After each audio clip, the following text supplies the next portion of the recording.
Salute.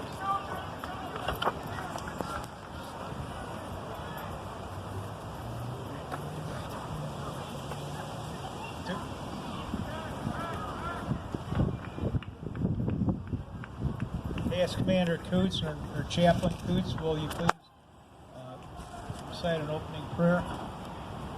Uncover.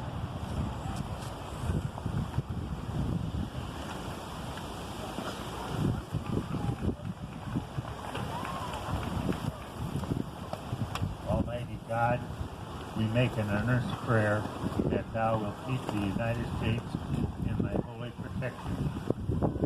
Thou wilt incline the hearts of citizens to cultivate a spirit of cooperation with our government and to entertain a brotherly affection and love for one another. Guide us to do all justice, to love mercy, to be charitable, to be humble, and even to be temperate. All of which we hope is for a happy nation. Amen. By the way, this prayer was written by President George Washington at the dedication of the Valley Forge Monument in 1793 to honor those who fought for our independence in the American Revolution.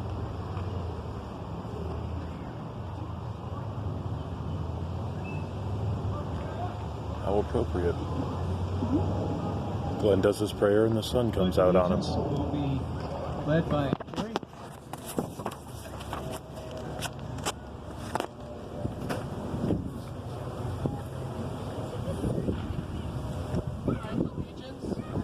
Flag of the United States of America, and to the republic to which it stands, one nation, under God, indivisible, with liberty and justice for all.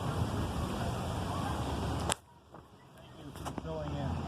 By the way, if you got a program, on the back of the program is the history of the Pledge of Allegiance.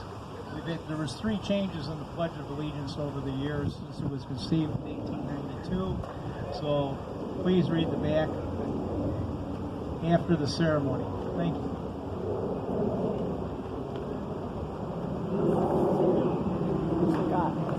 Oops. Star Spangled Banner. Betty? I don't have it. We're going to sing the Star Spangled Banner. Okay? You've been drafted. Oh no.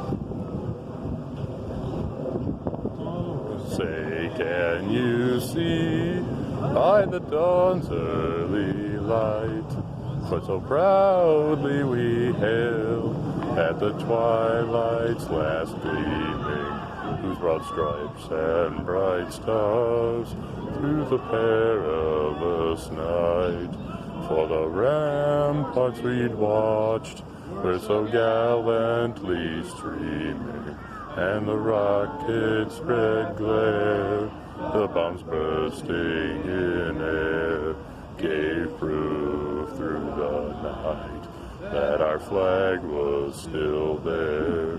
Oh, say, does that star-spangled banner yet wave for the land of the free and the home of the brave? Thank you. You're already playing ball, so we don't have to say play ball. Start your engines. Oh, wrong sport.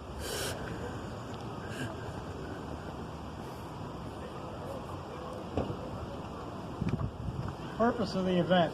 We are assembled here today to retire flags that have flown in our community this past year and have become faded, torn, and tattered.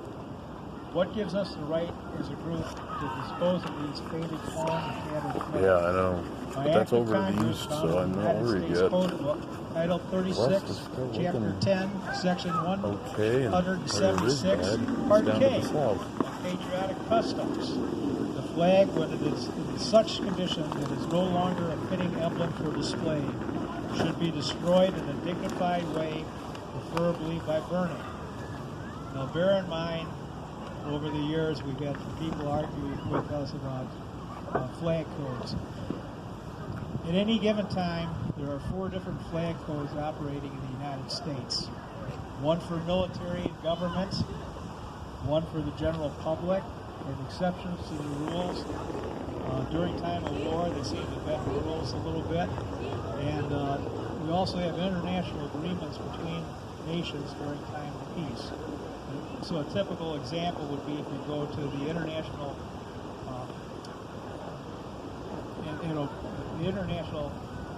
airport at O'Hare, you'll see that no flags they have to be all equal size.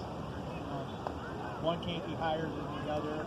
And so that really kind of goes against the United States flag code, but it's a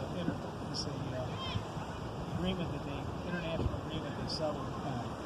So there are different kind of traditions in how to retire flags by different groups.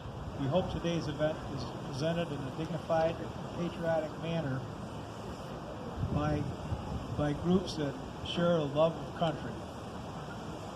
Thank you.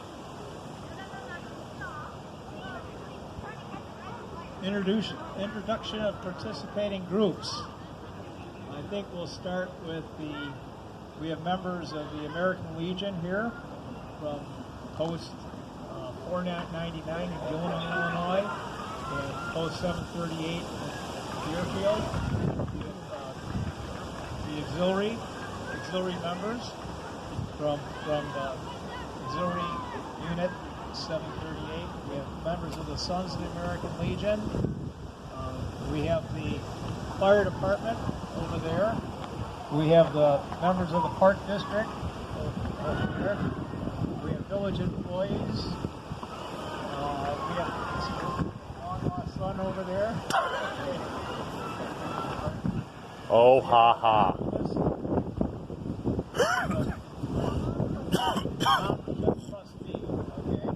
We have the mayor. I saw the mayor around here.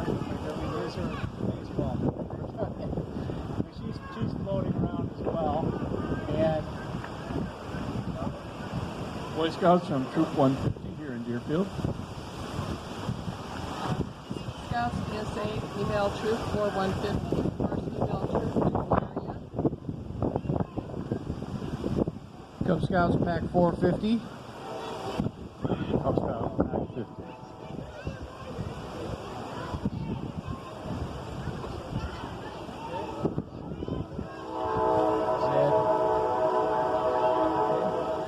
and we have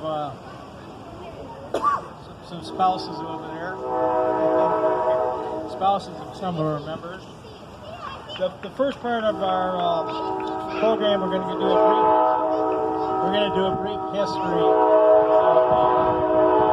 of the flags. And thank you, Amtrak, for distracting us. It's an Amtrak train. Oh, the engine on the train says "Salute to the Veterans." So that was our flyover. Instead of a flyover, we had the train pass. Who has the Taunton flag? We need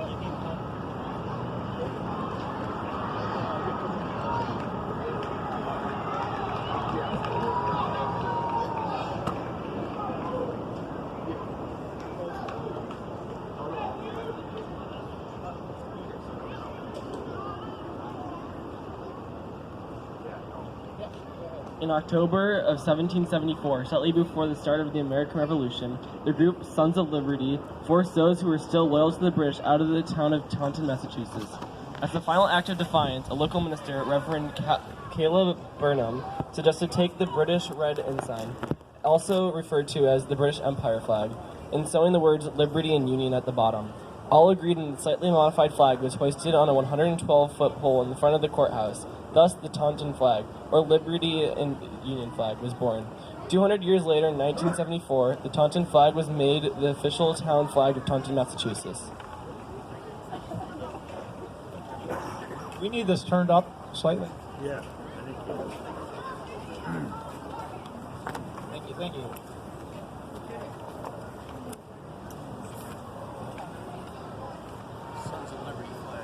Reverend Caleb Barnum, any relation to PT? Just thought. Okay. Sons of Liberty flag. You get echo now. So it'll be very entertaining. Just don't stop talking. The Sons of Liberty was a secret organization made up of merchants, lawyers, artisans, and small traders who opposed the British Stamp Act, placed on the American colonies in 1765. Their motto was "No taxation without representation." Perhaps you have heard of some of their members: Christopher Gadsden, Samuel Adams, Patrick Henry, Paul Revere, Benedict Arnold, and John Hancock. The Sons of Liberty met outdoors in public places, often under large trees, which eventually were nicknamed Liberty Trees. Their flag consisted of 9 alternating red and white stripes, probably representing the 9 colonies where their group was organized. The Sons of Liberty flag was hoisted at the Boston Tea Party on December 16, 1773, as British goods were tossed overboard. The red is taken from the British Red Ensign flag, or British Empire flag. The introduction of white stripes serves as a warning. We want to be heard or represented, or we will separate from our parent country, England.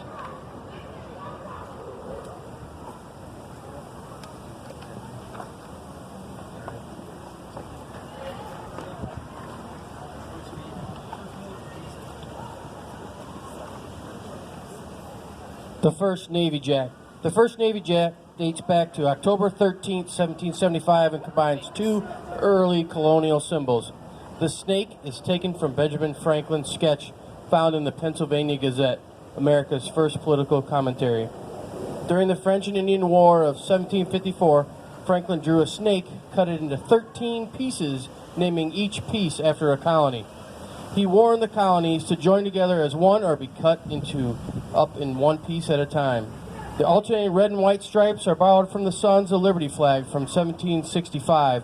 The first Navy Jack was painted on all ships serving in the Gulf after 9/11 and flies aboard the oldest ship in the United States fleet.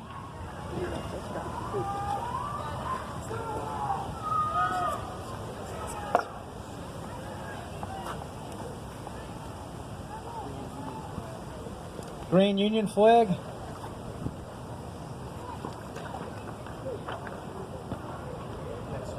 The Grand Union flag is the first flag that represents all 13 colonies having 13 alternating stripes. It was created in 1775 by members of the Continental Congress, Benjamin Franklin, Benjamin Harrison, and Thomas Lynch, and was sometimes referred to as the Congress colors. General Washington flew this flag at the headquarters of the newly formed Continental Army at Cambridge, Massachusetts. Therefore, it is called the Cambridge flag. Isaac Hopkins, father of the U.S. Navy, flew this flag on the ships of the colonial fleet on the Delaware. Consequently, it is also called the First Navy Ensign. When independence was declared on July 4, 1776, this was the flag that was hoisted.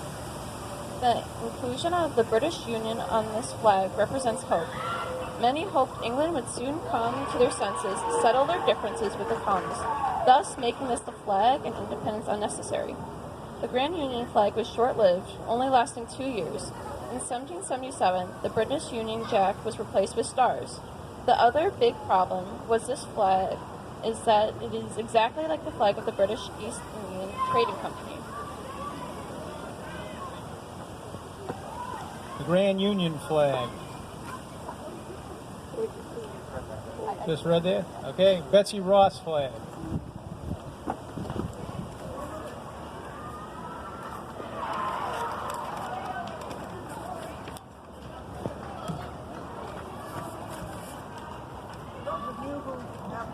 Sometimes wondered, there is no proof, despite all the legends, that Betsy Ross actually made. You need to talk into the the mic. first official United States flag.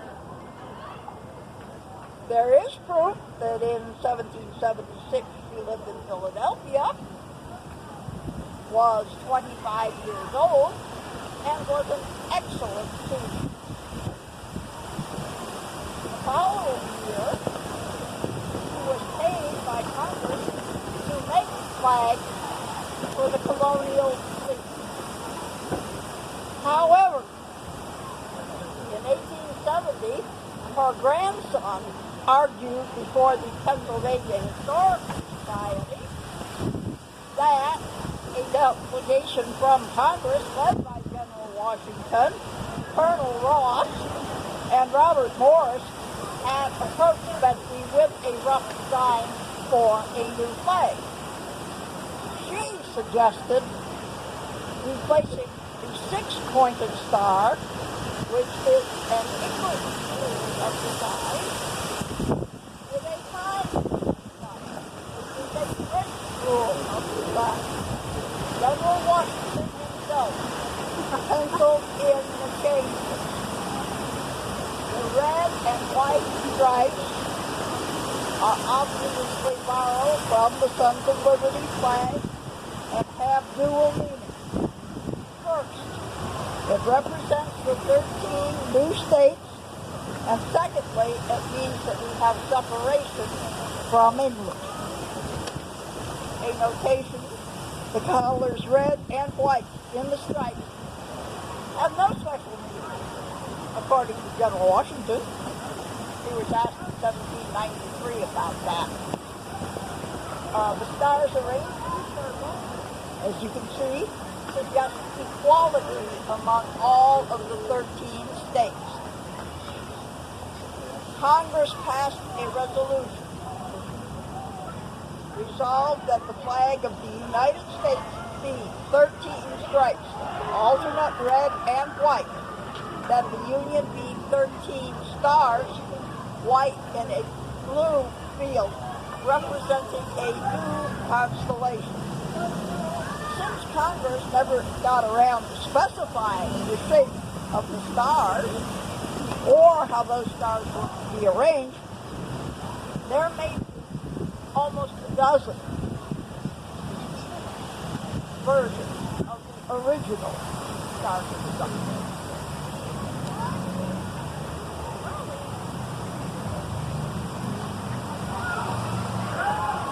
The Serapis flag.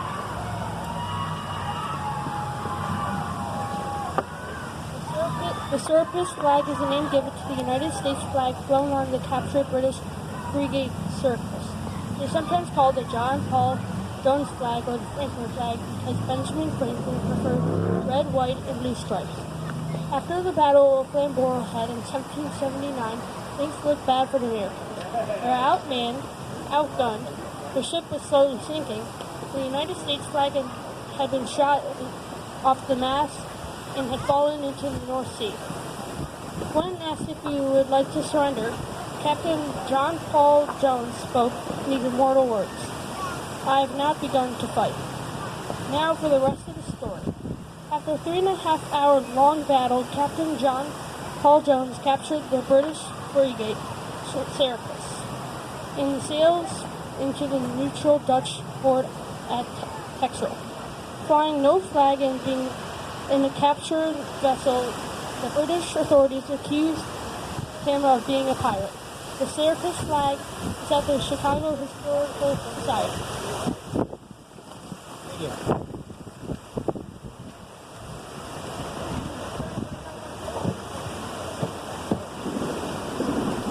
I think the Guilford Courthouse flag.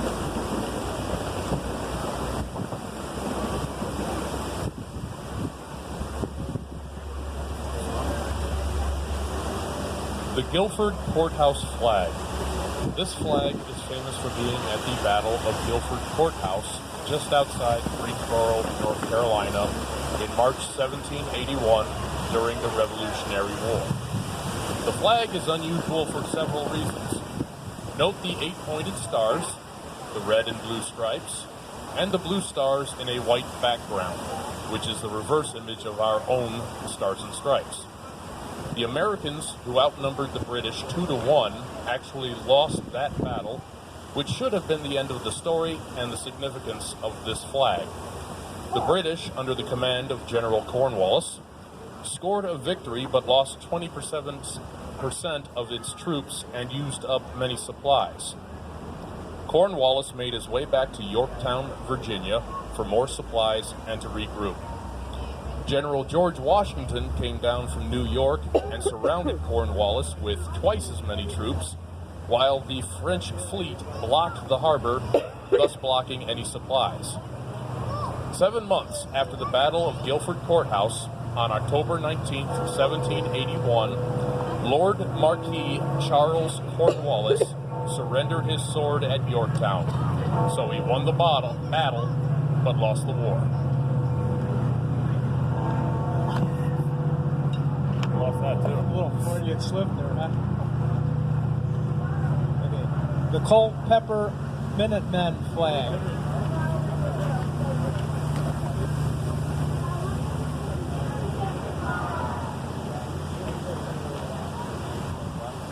The Culpeper Minutemen flag. On July 17, 1755, 350 Virginians from the counties of Culpeper, Fauquier, and Orange formed the Culpeper Minutemen and were expected to march at a minute's notice. Sewn on the flag are Patrick Henry's famous words, "Liberty or death," and similar to the Gadsden flag, a snake in the words, "Don't tread on me." This is probably the second version of this flag because many patriots thought the snake would face the direction of the enemy. The Culpeper Minutemen lasted until World War I, when they were absorbed into the 116th Infantry. Thank you. Charles Gadsden flag. South Carolina.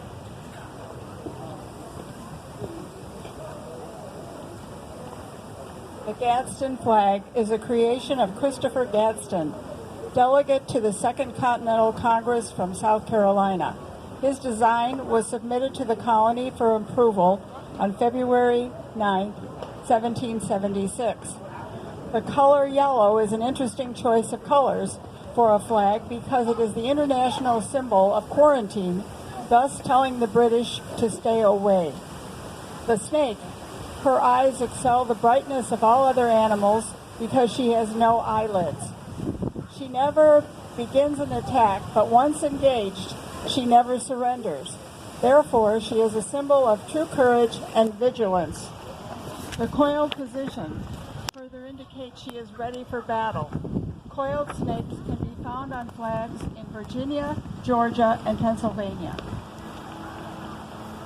Thank you.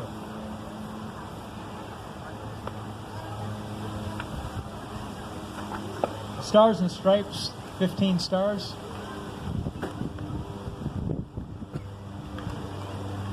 First one, quick note, I realized we did forget two groups. We have a couple members of Troop 52, Boy Scout Troop 52, and the green is a young lady from Troop 52, all Deerfield organizations, also Boy Scouts BSA. So, the 15-star United States flag. In 1795, Vermont and Kentucky were added to the Union, changing our original 13 stars and 13-stripe flag to 15 stars and 15 stripes. This flag served our country until 1818. This was the first flag to be flown on a far-off foreign soil when the Marines placed it in Tripoli, a pirate stronghold. The flag was also with General Andrew Jackson at the Battle of New Orleans in 1814. During the War of 1812, the British burned Washington and were on their way by land and sea to destroy Baltimore. At the entrance to Baltimore Harbor stood Fort McHenry, which the British decided to reduce to rubble. Francis Scott Key, a lawyer who was negotiating the release of American prisoners aboard a British warship, noticed that the front of the fort had been destroyed, but our flag, by some miracle, survived and still proudly waved. Inspired, he wrote a 4-stanza poem. Both the 15-starred, 15-striped flag and our national anthem are named after this immortal poem, the Star-Spangled Banner. With more states joining the Union, President James Monroe in 1818 signed into law that the flag revert back to 13 stripes to represent the original colonies, and the stars be arranged in rows. Stars and Stripes, 48 stars.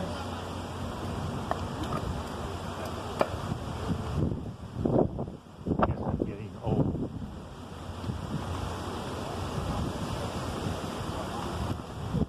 The 48 Stars and Stripes served our country from 1912 to 1959 through World War I, World War II, and the Korean War. Notice how the stars line up in even rows, making it a much sought-after collector item. The flag is not all weatherproof like the nylon or rayon flags of today. It's 100% cotton. 48-star flags were raised at dawn or when children arrived at school and were taken in at dusk to preserve their condition. The 48 stars and stripes passed through the Arc de Triomphe at the end of World War I, was placed on top of Mount Suribachi on the island of Iwo Jima in World War II, and was aboard the USS Missouri witnessing the close of World War II.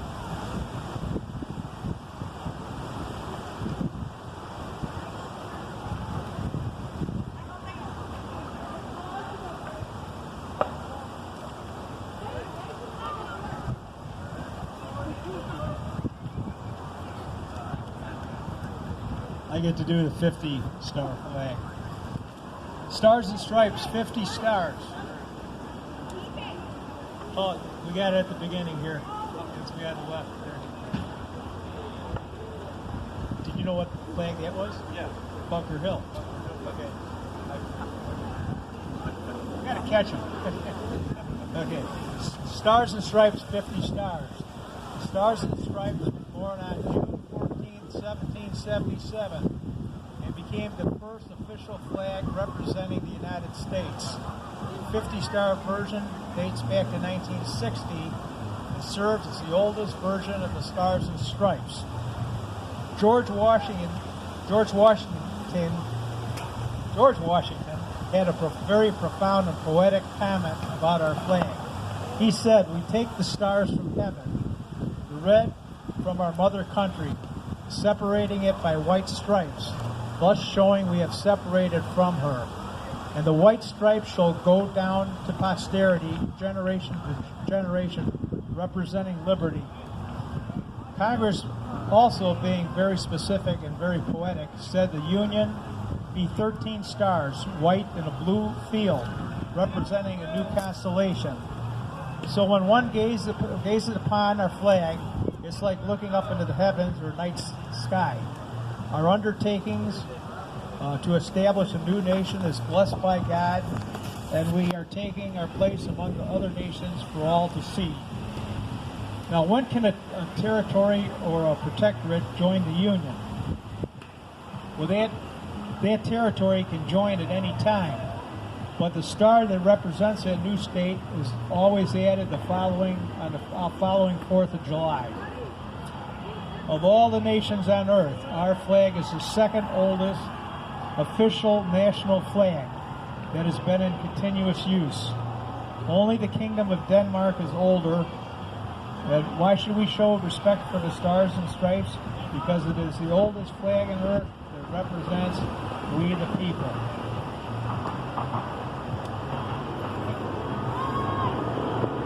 Now we need whoever has flag retirement station number 1. We need you to gather up some flags.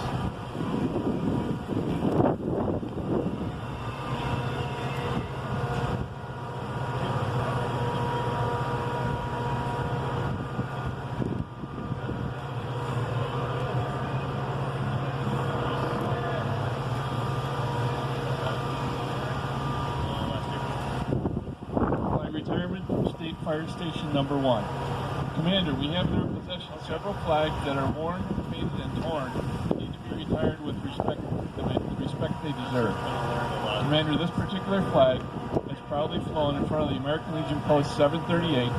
Legionnaires have flown the symbol of our nation year-round and have respectfully and properly illuminated the flag both day and night. As a result of its constant use at post functions, it has become unserviceable and is ready for final inspections. A flag may be printed on a flimsy piece of gauze or may be hand-sewn on the finest silk, but its real value is beyond price and is found in America's own heart. Now, as veterans, we realize the Stars and Stripes is a precious symbol of all we have worked for, lived for, and that our fallen comrades have died for. Out of respect for our country and those who fought to preserve our freedom, we veterans fly the flag, not just on holidays, but every day. There comes a time, however, when a flag, the symbol of our great land, needs to be retired. I concur that this flag and others just like it have been properly inspected and are now to be retired from any future service.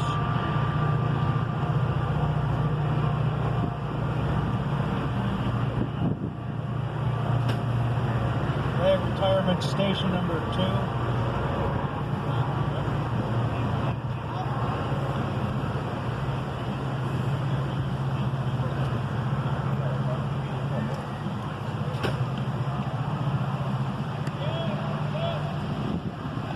Flag and many others just like it have flown majestically over our parks in front of Village Hall, and our schools and businesses, and our places of worship. This particular flag is flown over the Veterans Memorial here at Druid Park and holds a place of honor in our community. It has become faded and worn, serving our community in a final tribute. I recommend it be fittingly retired.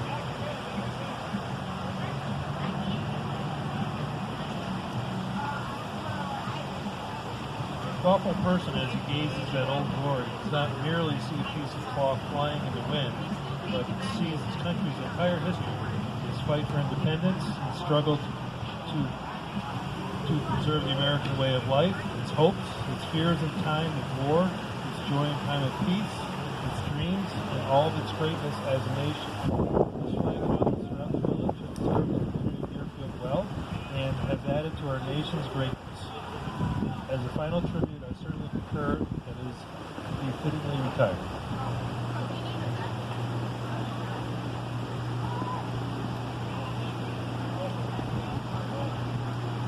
Flag retirement station number 3.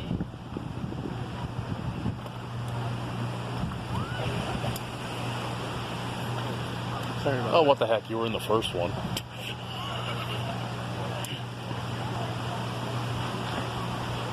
We wish to present a number of flags that have flown on the homes of Deerfield residents. These flags have been placed in our care for the sole purpose of giving them a proper and dignified retirement. We agree with the residents of Deerfield that these flags meet the requirements and should be retired.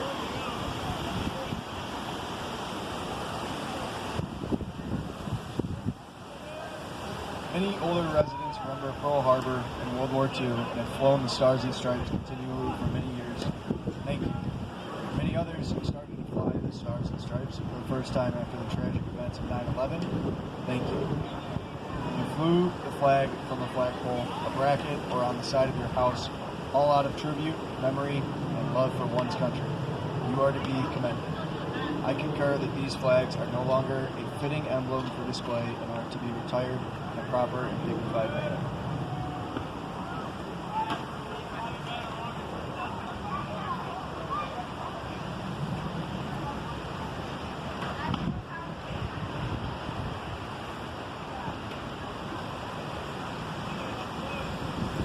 Since we don't have a bugler, we're going to play taps. I'm going to do something different. Hopefully, from memory, if I can get this done right. Fourth stanza of the Star Spangled Banner is, "Oh, thus be." This is what our national anthem should be. "Oh, thus be it ever when free men shall stand between their homes in war's desolation. Blessed with victory and peace, may this heaven rest land. Praise the power that has made us and preserved us a nation. Conquer we must when our cause it is just. Thus we are motto, God be us plus.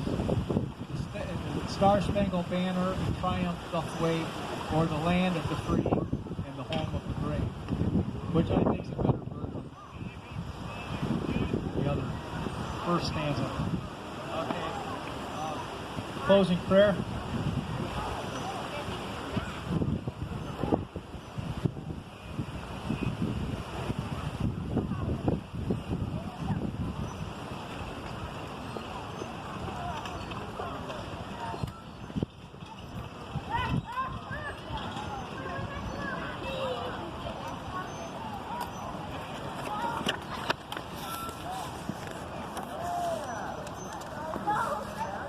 Our God, guard our homes, schools, and places of worship, our country and all therein, from harm and destruction.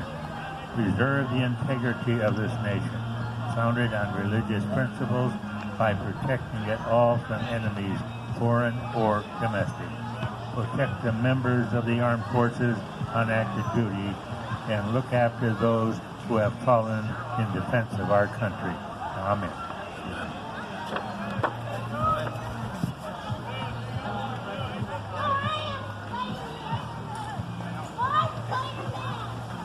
Before we dismiss our color guard, will you please stand, and we're going to sing God Bless America. God bless America, land that I love, and beside her, and guide her through the night of the night from above, from the mountains to the prairies, to the oceans white with foam. God bless America, my home, sweet home. God bless America, my home, sweet home. Thank you. Color guard to be dismissed, and then please. Hopefully someone has started the fire.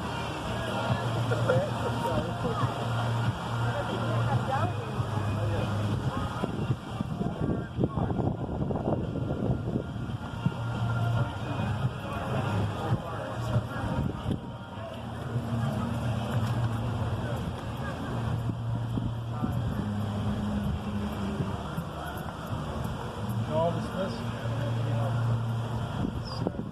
Firing some of them.